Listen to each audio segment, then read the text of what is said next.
दिया हुआ गाड़ी उसको कोई इस्तेमाल नहीं करेंगे अनऑथराइज। अगर आप उसको खींच देंगे, अगर जेन्युइन कारण नहीं है तो आपके ऊपर दंडनीय कार्रवाई किया जाएगा। समझ में आपका सफर हैम्पर होगा, क्योंकि इसमें बहुत नुकसान होता है पैसेंजर का। जो किसी इमरजेंसी में जा रहा है वो डिले हो जाता है। आप लोग इसीलिए सतर्क रहिए। बहुत इमरजेंसी नहीं है तो आप लोग उसको इस्तेमाल नहीं करेंगे। गाड़ी को रोकना नहीं बेमतलब का। পূর্ব রেলের একাধিক দূরপাল্লার ট্রেনে অভিনব সমস্যা দেখা দিয়েছে। বেশ কিছু দায়িত্ব জ্ঞানহীন যাত্রী অকারণে চলন্ত ট্রেনে চেইন টানার ফলে কমে যাচ্ছে দূরপাল্লার ট্রেনের গতি।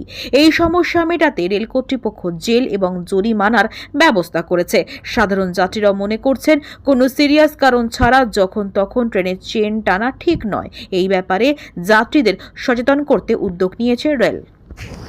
देखिए, भारतीय रेल अपनी ट्रेनों में अलार्म चेन पुलिंग की व्यवस्था करती है कि किसी प्रकार की कोई जेन्युइन इमरजेंसी हो, किसी का कोई रॉबरी हो जाए या किसी को कोई बहुत ज़्यादा कोई क्षतिग्रस्त हो जाए या कोई हेल्थ की कोई इशू हो जाए, तो उसके लिए या इस प्रकार की जेन्युइन इमरजेंसीज़ के लिए अलार्म चेन पुलिंग की व्यवस्था रेलवे करती है सभी कोचेज़ में। लेकिन हम अभी ये देखते हैं कि इसका एक मिसयूज़ जो है वो कई बार किया जा रहा है। और अमूमन करीब आप समझ लीजिए हावड़ा मंडल में करीब 2000 किलोमीटर का ट्रैक है, करीब 900 किलोमीटर का रूट है। उसके अंदर हम देखते हैं कि करीब 4 से 5 केस अलार्म चेन पुलिंग के होते हैं। और इसकी वजह से होता ये है कि और इनमें ज़्यादातर केसेस जो होते हैं वो इस प्रकार के होते हैं कि किसी का कोई फैमिली का कोई मेंबर जो है वो स्टेशन पे पहुंच नहीं पाया, या फिर कहीं पे किसी को उतरना है, इस प्रकार के कुछ केसेस हो रहे हैं।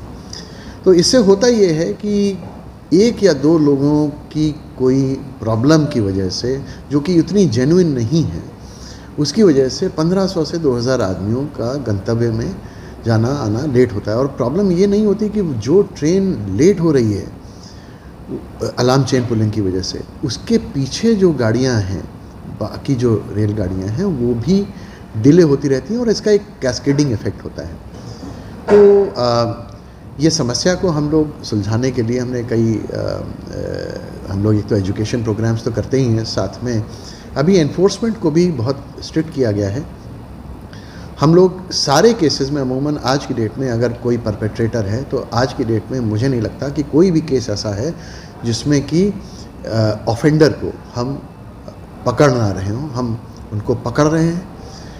हमारी आरपीएफ जो गश्त लगाती है ट्रेनों के अंदर और स्टेशंस के अंदर, वो जो है बड़ी मुस्तैद रहती है। और अमूमन मेरे ख्याल से 95% केसेस के अंदर हम परपेट्रेटर को हम लोग आसानी से पकड़ सकते हैं, पकड़ लेते भी हैं, क्योंकि आज की डेट में कुछ टेक्नोलॉजी ऐसी है जिससे हम लोगों को पता चल जाता है कि किस व्यक्ति ने इसको चेन पुलिंग करी है। और साथ ही इसके बाद इनके अगेंस्ट में कार्रवाई भी होती है, कोर्ट में भी पेश किया जाता है।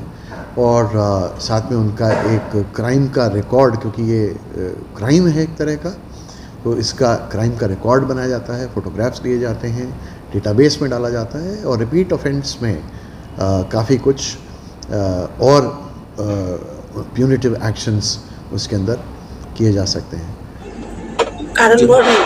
কোনো কারণবশত চেন টানা উচিতই নয়। উপযুক্ত মানে কারণ থাকলে তবে চেন পুলিং করা উচিত। এটা আইনত অন্যায়। হ্যাঁ, অবশ্যই এটা আইনত।